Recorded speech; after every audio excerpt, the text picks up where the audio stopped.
नमस्कार, आप देख रहे हैं टाइम्स न्यूज और मैं हूं आपके साथ कंचन। प्रेमिका के लिए पूर्व प्रेमी को प्रेमी ने रची हत्या की साजिश। नाबालिग दोस्तों के साथ मिलकर चाकू से गोदकर की बेरहमी से हत्या। प्रेमिका के फोन से पूर्व प्रेमी को उत्तर प्रदेश से बुलाया। इंदौर की रेकी कर बदमाशों ने हत्या की घटना को अंजाम दिया। शव को सुनसान इलाके में फेंक कर फरार हुए बदमाश। पुलिस ने हत्याकांड का खुलासा करते हुए मुख्य आरोपी सहित 3 नाबालिगों को गिरफ्तार किया। महिला की तलाश में पुलिस जुटी हुई है। दरअसल अपराधों का गढ़ बन रही आर्थिक राजधानी इंदौर में सनसनीखेज मामला सामने आया है, जहां पुलिस ने अंधे कत्ल का खुलासा करते हुए मुख्य आरोपी सहित 3 नाबालिगों को गिरफ्तार किया है। मामला इंदौर के एरोड्रम थाना क्षेत्र का है, जहां देर रात पुलिस ने खून में लटपट सुनसान इलाके की झाड़ियों में एक युवक केशव को बरामद किया था, जिसे चाकू और ब्लेड से गुटकर बेरहमी से हत्या कर दी थी। घटनास्थल के पास पुलिस ने कुछ सीसीटीवी फुटेज भी बरामद की है, जिसमें कुछ संदिग्ध नजर आ रहे थे। इस मामले में पुलिस ने बीते 6 घंटे के भीतर ही इस हत्याकांड की गुत्थी को सुलझाते हुए मृतक की पहचान कर हत्याकांड में जुड़े मुख्य आरोपी सहित 3 नाबालिगों को गिरफ्तार किया है। बताया जा रहा है कि मृतक तौसीफ अहमद मूलतः लखनऊ का रहने वाला है। उसकी इंदौर में एक महिला मित्र से दोस्ती से व्हाट्सएप के माध्यम से हुई थी। महिला मित्र का सिरफिरा प्रेमी अंशु यादव को पता चला कि प्रेमिका ने बताया कि तौसीफ द्वारा उसे ब्लैकमेल किया जा रहा है। इसके बाद आरोपी ने तो उसी को रास्ते से हटाने के लिए अपने छोटे भाई और उसके नाबालिग दोस्तों के साथ मिलकर हत्या की साजिश रची। राजधानी महिला के मोबाइल से तौसीफ से संपर्क कर उसे इंदौर बुलाया और एरोड्रम इलाके के एक गार्डन में सुनसान इलाके में ले जाकर उसकी चाकू ब्लेड मारकर बेरहमी से हत्या का शव को फेंक दिया। आसपास लगे सीसीटीवी फुटेज में बदमाश कैद हो गए थे, जिसके आधार पर पुलिस ने अंश यादव सहित 3 नाबालिगों को गिरफ्तार कर लिया है। वहीं महिला की हत्याकांड में क्या भूमिका है, इसको लेकर जांच की जा रही है। फिलहाल महिला की पुलिस तलाश कर रही है। पुलिस टीम्स लगी हुई हैं। जो उसका निवास का पता हमें इसके द्वारा मुख्य आरोपी के द्वारा दिया गया था, वहाँ पर दबिश डाली है, तो वहाँ पर नहीं मौजूद थी। और देखिए, संभवतः ये होता है कि जब आप इतनी बड़ी कॉन्स्पिरेसी रचते हैं तो हो सकता है कि आप स्वयं भी हमारा जो संभावना है कि वो इंदौर में भी हो सकती है मौजूद, परंतु क्योंकि अभी टेक्निकल एविडेंस उसके खिलाफ नहीं मिला है, मोबाइल फ़ोन्स बंद हैं, तो हम लोग प्रयास कर रहे हैं, पर बहुत जल्दी हम उसको भी गिरफ्तार करेंगे। सर, 2 बातें इसमें, एक तो ये युवती है या महिला, इसकी उम्र क्या है, नाम तो आपने बताएंगे, और दूसरा ये है कि युवती और मृतिका दोनों के सोशल नेटवर्क में भी किसी अन्य तरह के इसी तरह के और संबंध दूसरे लोगों से दोस्ती या कुछ निकला है? देखिए, अभी तक की जानकारी के हिसाब से शी इज़ अ मेजर, और मेजर होने के साथ साथ बाकी डिटेल्स मुझे लगता है कि जब एक बार उसकी गिरफ्तारी होगी, जब उससे एक बार विस्तृत पूछताछ हो पाएगी, तभी मैं बता पाऊंगा। बट अभी तक जो अभी आरोपी के इंटरोगेशन में बताया, तो यही बताया कि सोशल मीडिया के माध्यम से। और सोशल नेटवर्क में दूसरे रिलेशन महिलाओं से, देखिए, अभी इसकी जानकारी नहीं मिली है। सर, आपने जो सर चश्मदीद ने फोन करा था पुलिस को कि कोई मारपीट हो रही है, तो है कि हर क्रिमिनल केस में ये इंपॉर्टेंट रहता है कि क्या इसमें कोई कॉन्स्पिरेसी का एंगल है कि नहीं।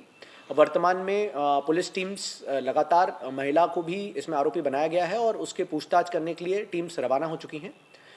हम लोग कई जगह पे दबिश दे रहे हैं, और जैसे ही वो गिरफ्तार भी होगी तो उससे भी इस संबंध में और विस्तृत जानकारी मिलेगी कि जो सो कॉल्ड इनका कहना है कि वो परेशान कर रहा था, तो किस प्रकार से परेशान कर रहा था।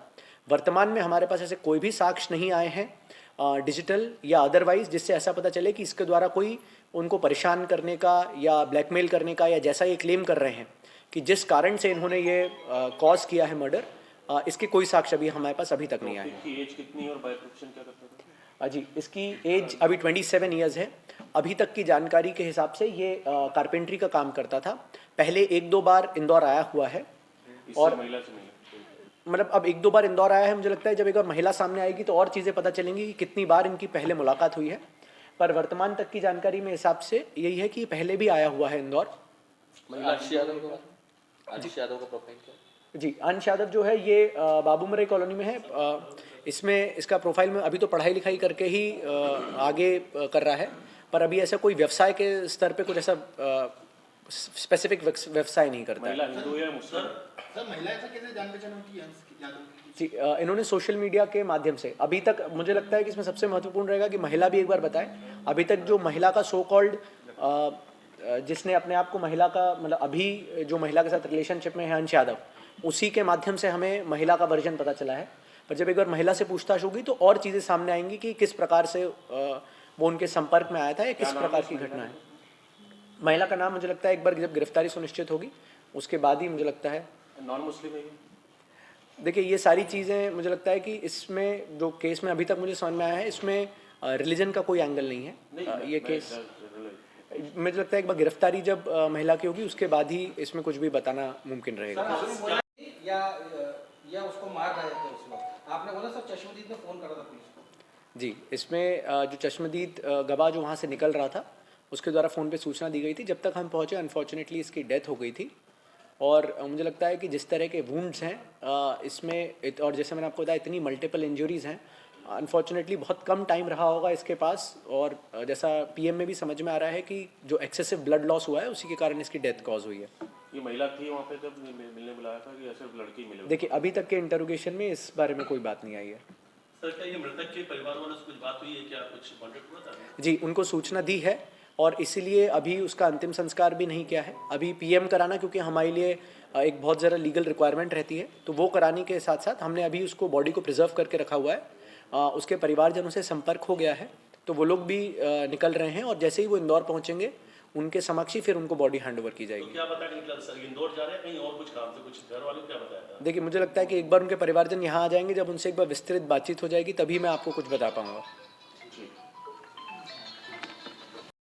सवाल से हत्या का मामला सामने आया, कब की घटना है और किसकी हत्या की गई और उसमें किस आरोपी को पकड़ा गया? एरोड्रम थाना क्षेत्र में कल देर रात हमें सूचना मिली थी। एक बाईस्टैंडर ने सूचना दी थी कि वहाँ पर जब वो रास्ते से गुजर रहा था हाईलिंग सिटी के पीछे, बाबा श्री होटल के पीछे की तरफ, तो वहाँ पर उसने देखा है कि कुछ लोग किसी व्यक्ति के साथ मारापीटी कर रहे हैं। तत्काल जब डायल 100 और बीट की गाड़ी वहाँ पर पहुँची तो वहाँ देखा कि वहाँ पर स्पॉट पे काफ़ी जगह पे ब्लड पड़ा हुआ है, परंतु कोई बॉडी नहीं मिली। जब फोर्स को और बुलाया गया और ब्लड के ट्रेल को ढूंढना शुरू किया गया तो पीछे की तरफ देखा कि एक जो खाली कंपाउंड वाली जगह थी वहाँ पर बाउंड्री के पीछे एक आदमी मृत अवस्था में पड़ा हुआ था, जिसके बॉडी पे काफ़ी सारे स्टैबिंग वुंड्स थे। वहीं घटनास्थल के पास एक बैग मिला था उसका, जिस बैग में ऐसा लग रहा था कि जैसे कोई ट्रैवल का बैग हो। उसमें उसके कपड़े, टॉयलेटरीज, जूते इत्यादि पड़े हुए थे और साथ ही साथ लखनऊ से ट्रैवल करने की हिस्ट्री की कुछ रसीदें पड़ी हुई थी। इसके ऊपर जब पुलिस ने तफ्तीश शुरू की तो जो ब्लड की ट्रेल और आगे जो बाईस्टैंडर था उसके अनुसार जो हमें सूचना मिली थी उसके अनुसार हमने आगे पीछे के जब सीसीटीवी कैमराज चेक करना शुरू किए तो कुछ हमें संदिग्ध लोग वहाँ से मूव करते हुए दिखे। रात उन लोग की पहचान करने के बाद जब कैमरेज को ट्रेस करते हुए हम लोग संदिग्धों के पास पहुँचे तो उसमें कुल अभी तक एक मुख्य आरोपी जो अंश यादव हैं, जो बाबूमरई कॉलोनी थाना क्षेत्र एरोड्रम के अंतर्गत आता है, ये इनकी संलिप्तता इसमें पाई गई है। और इसी के साथ साथ 3 जो बाल अपचारी हैं उनकी भी इसमें संलिप्तता थी। जैसे कि जो प्रत्यक्षदर्शी है उसने बताया था कि कुल 4 लोग थे।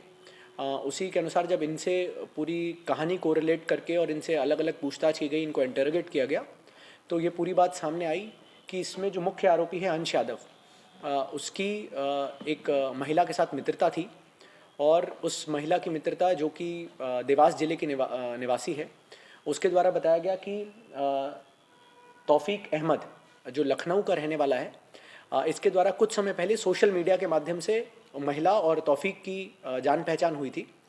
उसी के चलते शायद वो दोनों कभी मिले भी हैं और अब उसका कहना था कि वो मुझे परेशान करता है और मैं अब उससे बात नहीं करना चाहती हूँ, फिर भी मुझे कई बार ब्लैकमेल करता है। इसी के चलते इन लोगों ने ये सोचा कि हम उसको सबक सिखाएंगे और महिला ने ही फ़ोन लगाकर उसको बोला कि आप मिलने आइए और यहाँ पर हम मुलाकात करते हैं। और वहीं हाईलिंग सिटी के पीछे जो घटना स्थल है वहीं पर उसको बुलाया, तौफीक को वहाँ बुलाया।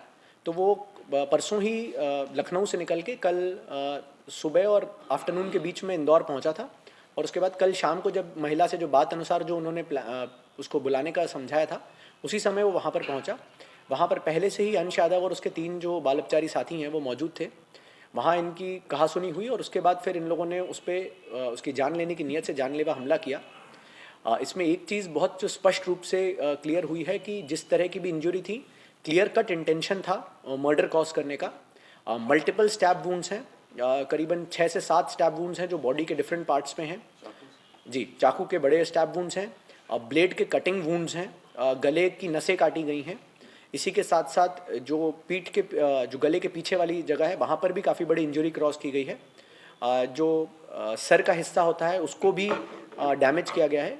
तो ये बहुत ही क्लियर था कि ये कोई हीट ऑफ द मोमेंट में हुआ इंसिडेंट नहीं है। ये पूरा प्री प्लान तरीके से एक मर्डर कॉज करने के लिए उस आदमी को यहाँ पर बुलाया गया और उसके बाद इंटेंशनली उसका मर्डर कॉज किया।